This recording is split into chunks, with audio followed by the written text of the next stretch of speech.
Olá pessoal, vamos dar continuidade aí ao nosso curso de Mecânica Geral 1.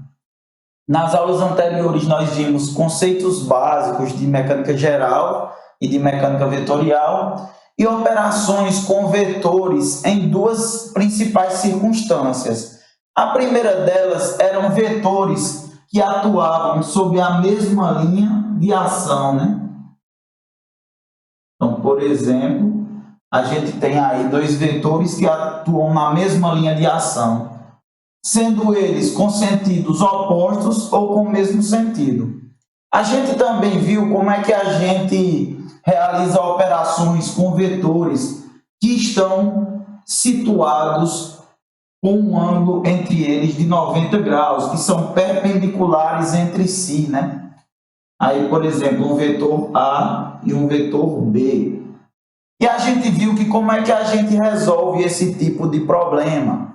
Basicamente, para encontrar o vetor resultante nessa situação, né, a gente desloca um dos vetores para a extremidade do outro. E daí, por meio de um triângulo retângulo, né, formado por esses vetores e o vetor resultante, nós conseguimos obter aí o nosso vetor resultante, determinando tanto a dimensão desse vetor ou sua magnitude quanto o seu ângulo, que é a direção desse vetor. Pois bem, nessa aula nós iremos estudar quando dois vetores, por exemplo, nesse caso, o vetor A e o vetor B, eles formam com o terceiro vetor, ou, por exemplo, com o vetor resultante, um triângulo escaleno, certo? A gente vê aqui que o nome desse lado seria o lado A, o lado B e o lado C, e aqui, esse ângulo que está de frente ao lado A é o ângulo A maiúsculo, o ângulo que está de frente ao lado B, ao vetor B, seria o ângulo B maiúsculo, e o ângulo de frente ao lado C seria o C maiúsculo. Então, a gente está formando aí, está compondo um sistema vetorial com vetores que não formam, nem atuam na mesma linha de ação e nem são perpendiculares entre si. Então, vamos ver como é que a gente calcula o vetor resultante para esse tipo de situação aqui, certo? Antes de iniciar a execução propriamente dita da metodologia que nós iremos seguir para resolver problemas desse tipo, vamos revisar alguns conceitos fundamentais que vocês já conhecem, porém é bastante pertinente a gente relembrar. Primeiro caso, vamos lá, para qualquer triângulo, né, para um triângulo qualquer, com ângulos alfa, beta e gama, a soma dos ângulos de um triângulo qualquer, alfa mais beta mais gama, é igual a 180 graus. Isso aí é de conhecimento de todos, né? Acredito. Então, a gente vai precisar se valer desse tipo de propriedade. Uma outra propriedade elementar, né? Propriedade 1, propriedade 2. Ângulos complementares.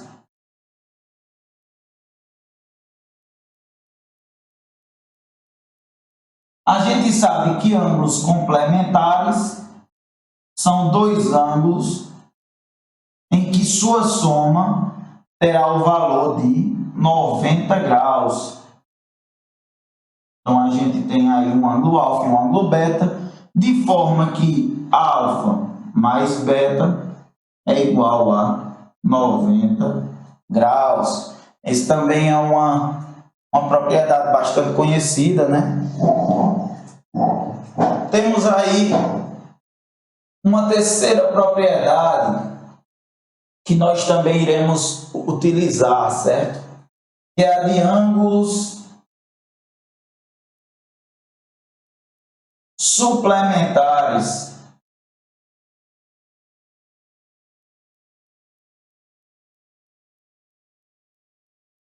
E a gente sabe que os ângulos suplementares, a soma entre eles equivale a 180 graus. Vou botar aqui alfa', beta'. Se alfa' e beta' são suplementares, então alfa' mais beta' é igual a 180 graus, ok? A gente tem essas propriedades. A gente também tem uma propriedade bastante conhecida aí, em que, se nós temos duas retas paralelas e temos uma reta transversal entre elas, não é isso? Se esse ângulo aqui ele vale alfa, esse outro ângulo aqui é oposto pelo vértice, também vale alfa. Então, esse ângulo aqui também irá valer alfa, e esse outro ângulo aqui também irá valer alfa. Tá ok? São propriedades bastante conhecidas aí da matemática, que nós iremos utilizá-las ao longo do nosso curso. Certo? Propriedade 4. Que nós iremos utilizar. Além dessas, né, nós sabemos aí, para os triângulos retângulos, já sabemos aí que para um triângulo retângulo, em que, por exemplo, um lado vale A, outro vale B e outro C, se esse ângulo é θ, nós sabemos por Pitágoras, primeiro, que C ao quadrado é igual a ao quadrado mais B ao quadrado. Sabemos também que seno de θ é igual a A dividido por C, cosseno de θ é igual a B dividido por C, e tangente de θ é igual a A dividido por B, ok? Então, passei aqui de maneira bem mais rápida essas propriedades mais elementares que nós sabemos. Então, vou dar uma ênfase maior agora em propriedades que envolvem um triângulo escaleno qualquer, que são duas, basicamente, que nós iremos ver, que é a lei dos senos e a lei dos cossenos, certo?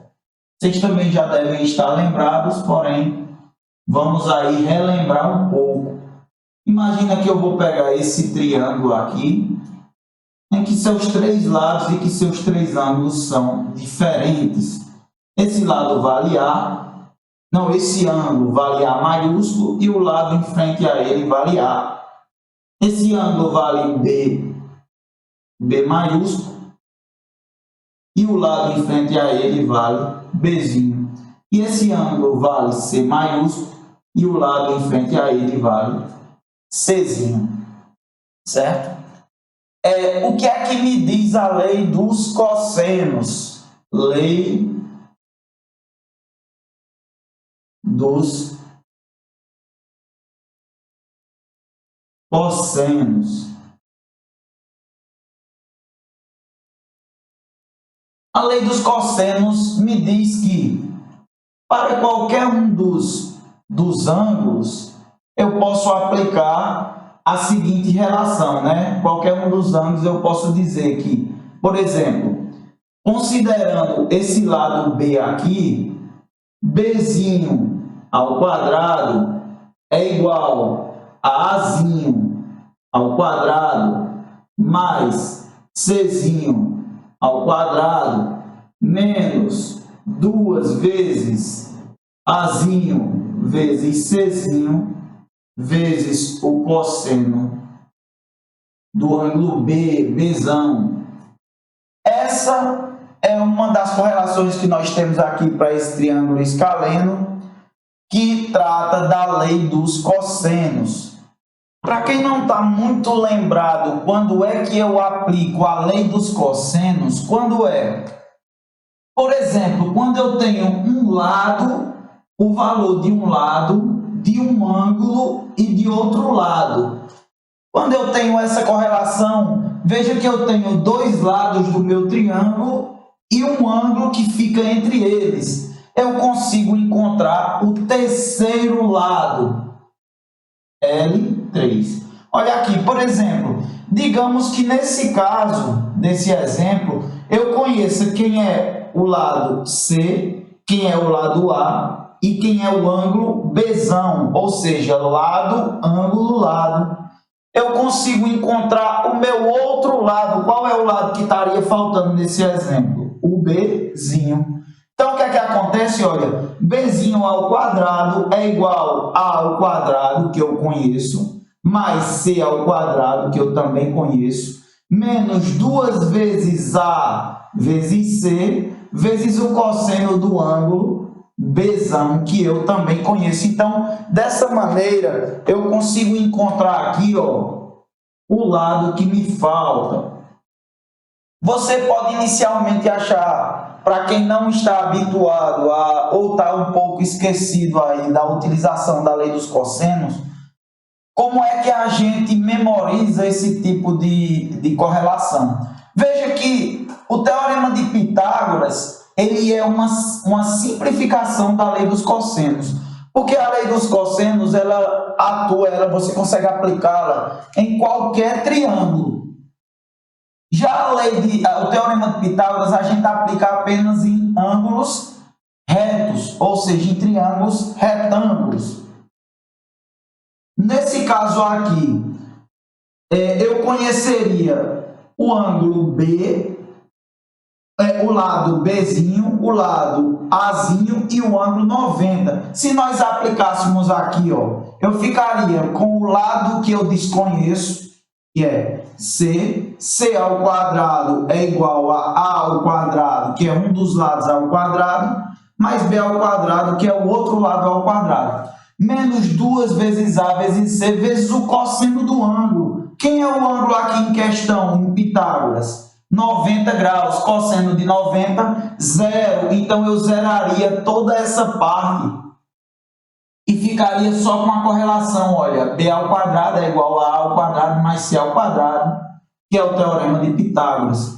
Então, a gente aplica a lei dos cossenos sempre que a gente conhece dois lados e o ângulo entre eles.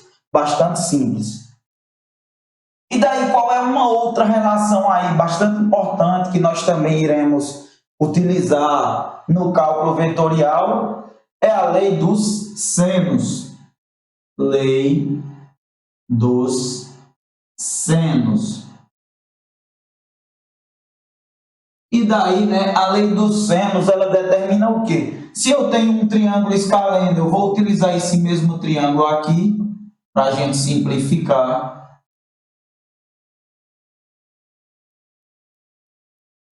Onde eu tenho três lados diferentes um do outro, A, Azinho, Bzinho e Czinho, e três ângulos, Azão, Bzão, Czão.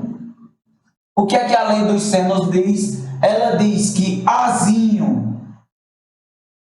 dividido pelo seno do ângulo em frente a esse lado, que é Azão, então seno de Azão, é igual Bzinho dividido pelo ângulo, o seno do ângulo em frente a esse lado, seno de Bzão, que é igual a Czinho, que é o terceiro lado, dividido pelo seno do ângulo em sua frente, seno de Czão.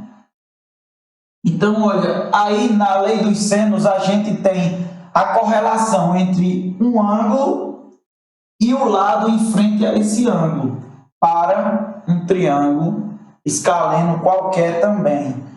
Então, nós iremos estar aplicando esses conceitos na resolução de problemas vetoriais para determinação de vetor resultante, certo? Espero que vocês tenham compreendido. Se vocês não compreenderam, deem uma revisada nesses artifícios matemáticos e depois deem continuidade no vídeo para a aplicação em cálculo vetorial. Então, gente, para aplicar esses conceitos que nós acabamos de relembrar, vamos fazer esse exemplo aqui, ó. O que é que o exemplo diz? Duas forças, A e B, atuam no parafuso abaixo. Aqui é uma espécie de parafuso, tá ok, pessoal? Onde aí nós temos duas forças que estão atuando neles. Uma horizontal, que é a força A, e outra inclinada no plano horizontal, que é a força B. E daí, ó, determine a força resultante entre ambas. O que é que a gente tem? Essa força A aqui, ó, que ela tem módulo 5 newtons. E essa força B aqui, ó, que ela tem módulo 7 newtons, tá ok? E daí, como é que a gente consegue encontrar aí, né, a nossa força resultante? Como a gente havia mencionado, ó, eu vou pegar a B e vou deslocar para a ponta de A aqui, né, para a extremidade da força A. Vou deslocar lá aqui.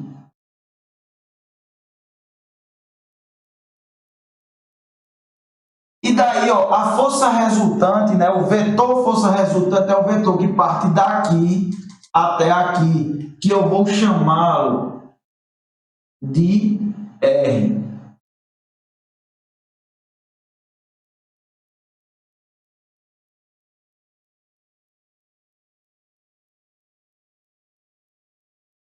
Então, ó, esse é o vetor resultante, chamado de R. Então, vamos lá, pessoal. Se essa força aqui ela vale 5 newtons, e eu peguei B e desloquei para cá, ó, B aqui vale quanto? 7 newtons, o módulo de B, né? Porque eu só fiz deslocá-la.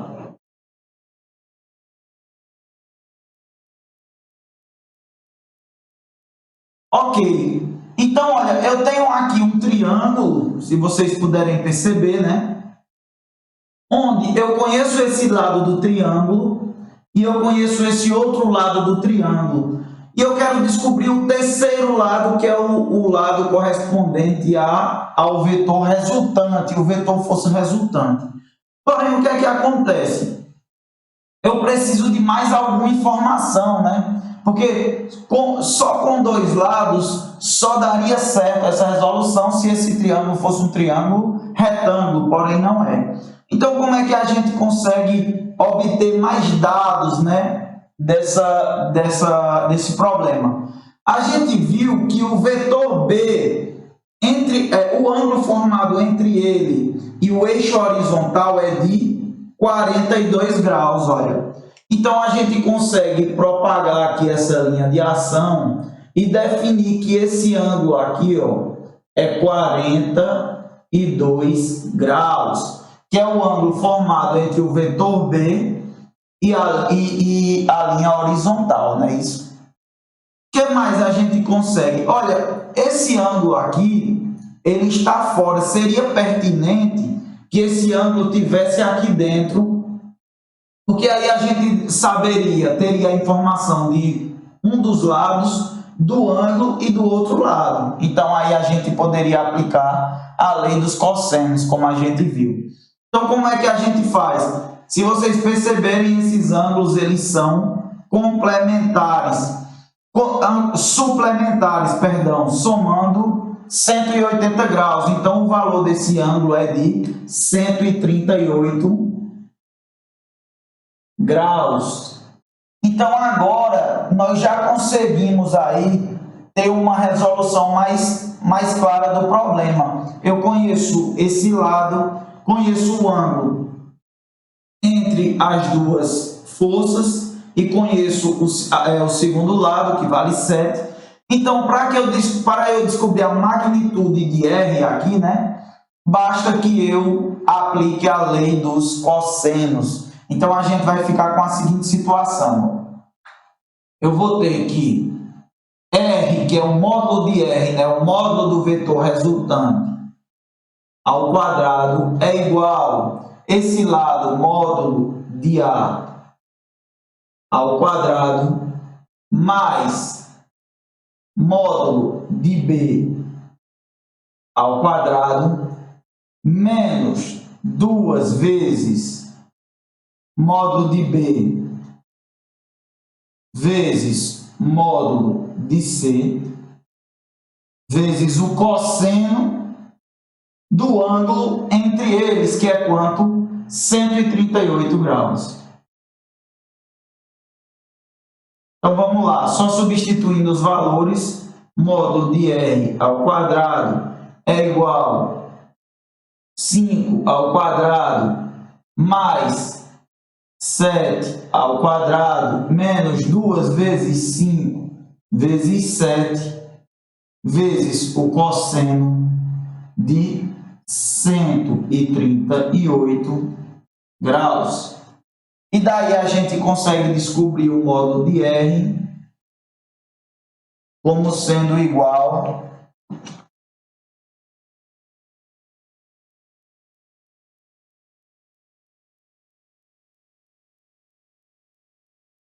a gente vai ter aí, né, 11,23 aproximadamente newtons, o valor do módulo do vetor resultante. 11,23 newtons, ok? Então, aí eu pergunto a vocês, o problema está resolvido? Ainda não. Por que não está resolvido? Porque a gente, para descobrir o vetor resultante, a gente precisa da magnitude e do que mais? Da direção. A gente já tem o quê? A magnitude. Está faltando a direção. O que seria a direção? Olha, nesse triângulo aqui, eu vou ampliar ele para vocês verem melhor, né? Aqui é o vetor resultante. Aqui é o meu vetor A, que vale 5 newtons.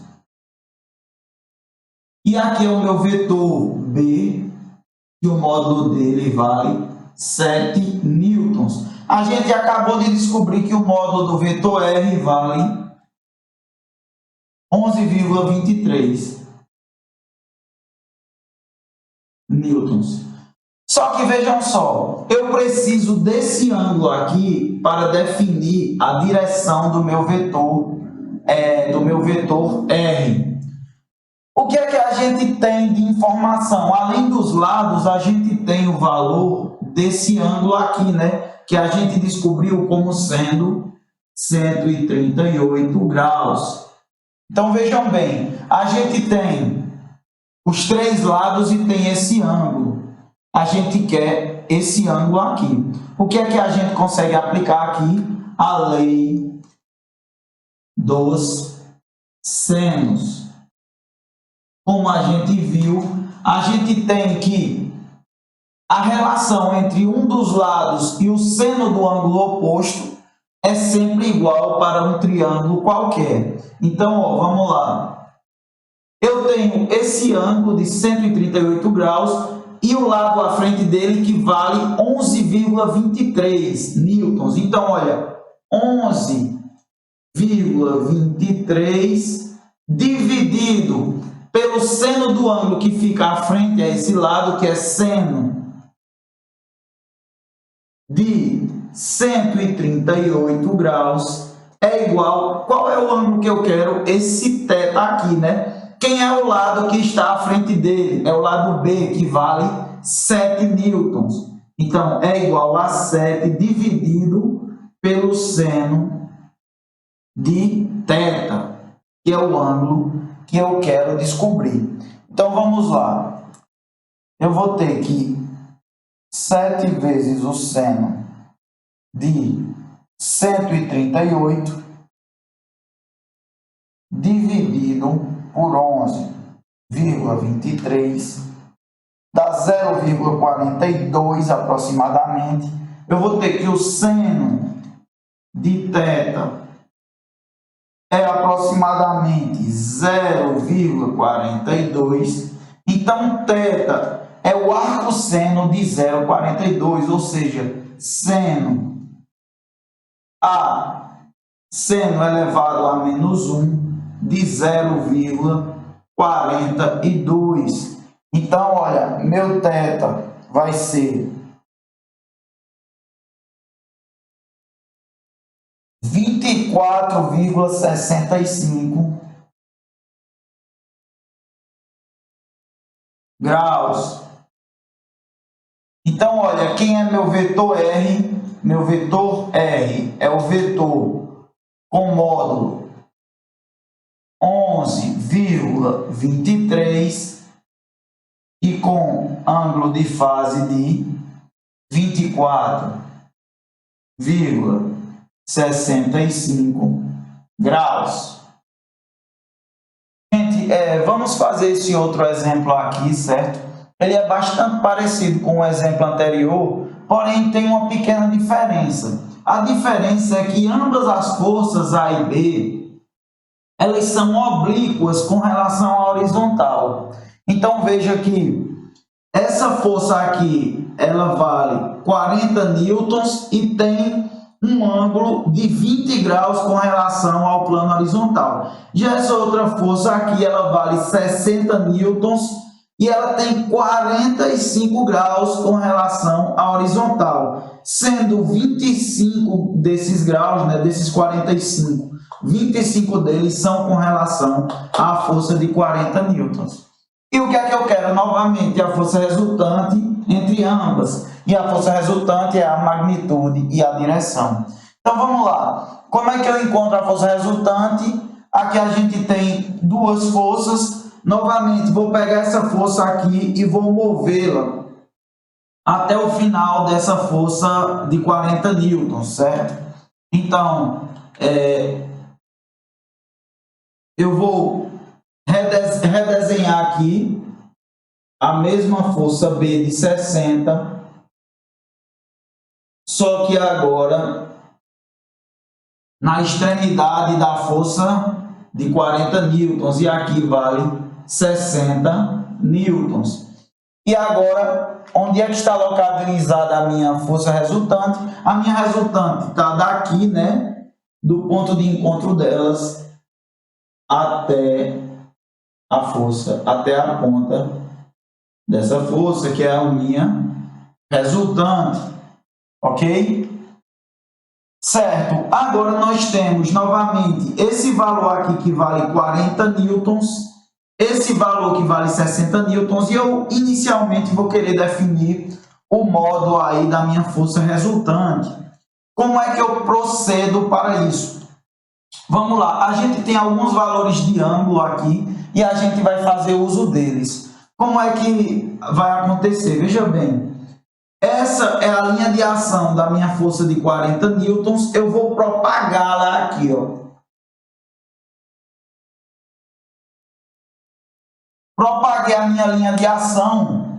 Então, veja bem, como essa força de 60 é paralela, né, a essa força de 60, porque é a mesma força deslocada, eu tenho que a angulação entre a força de 40, a força A, e a força B aqui de 60, vale 25 graus. Ó. Então, como a gente havia mencionado anteriormente, das propriedades aí, a gente consegue afirmar que esse ângulo de 25, ele é replicado aqui, ó, 25 graus.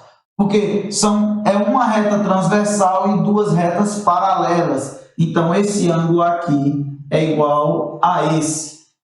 E no que é que isso me ajuda? Ajuda no ponto de que aqui nós temos um ângulo suplementar, né? Esse ângulo aqui, ele forma 180 com esse ângulo de 25 graus. E daí, como é que a gente vai fazer? A gente vai descobri-lo, que é 180 menos 25 dá 155 graus. 155 graus. E agora a gente tem um lado, um ângulo e outro lado, o que dá para a gente aplicar a lei dos cossenos. Então, vamos lá.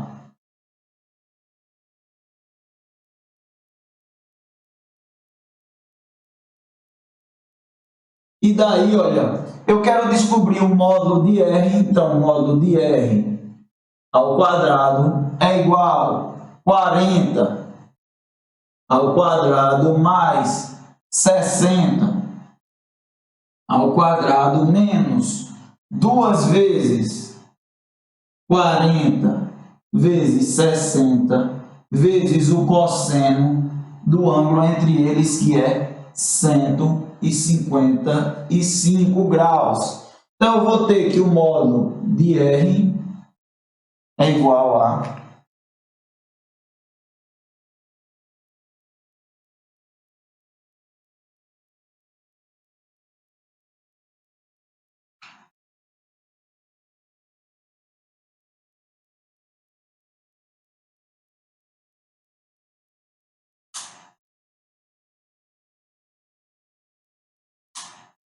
97,73 97,73 newtons.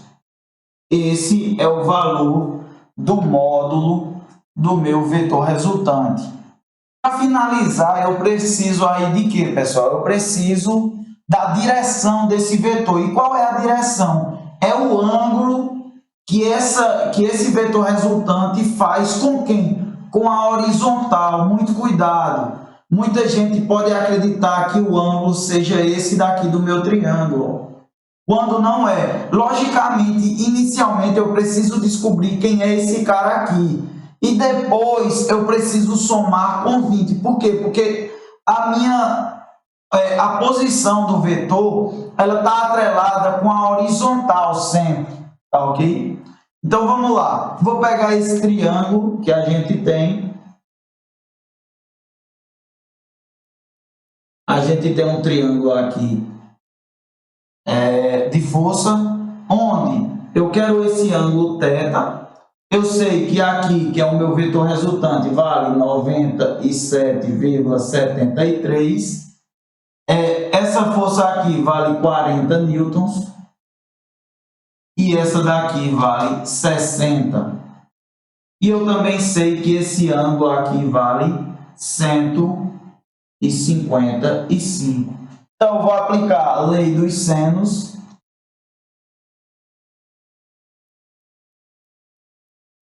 Em que eu tenho que 97,73 dividido pelo seno do ângulo oposto ao lado, seno de 155, é igual a... Eu quero descobrir esse ângulo θ, então eu vou observar essa força de 60 dividida pelo seno de θ. Então, fazendo essa conta aí, né?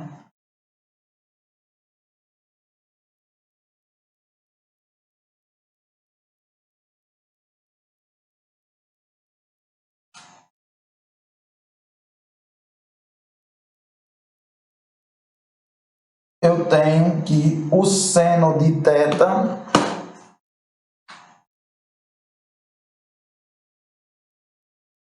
é igual a 0,26.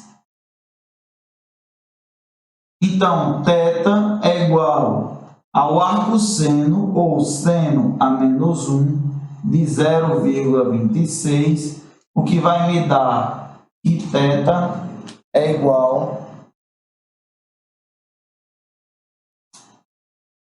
a 15 graus.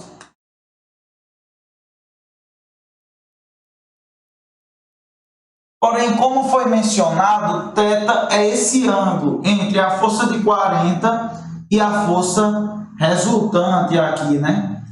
Só que quando a gente trabalha com posição de vetor, a gente sempre tem que se referenciar com a horizontal. Não faz sentido eu dizer que a posição de um vetor é 15 graus com relação a outro vetor. Não, é quantos graus com relação à horizontal. Como a gente sabe que esse ângulo ele vale θ, e o ângulo entre essa força aqui, que é essa, e a horizontal vale 20, eu sei que a posição, vou chamar de alfa, é igual a θ mais 20, que dá igual a 35 graus. Então, o meu vetor resultante R, ele é igual a 97,73 com um ângulo de posição de 35 graus.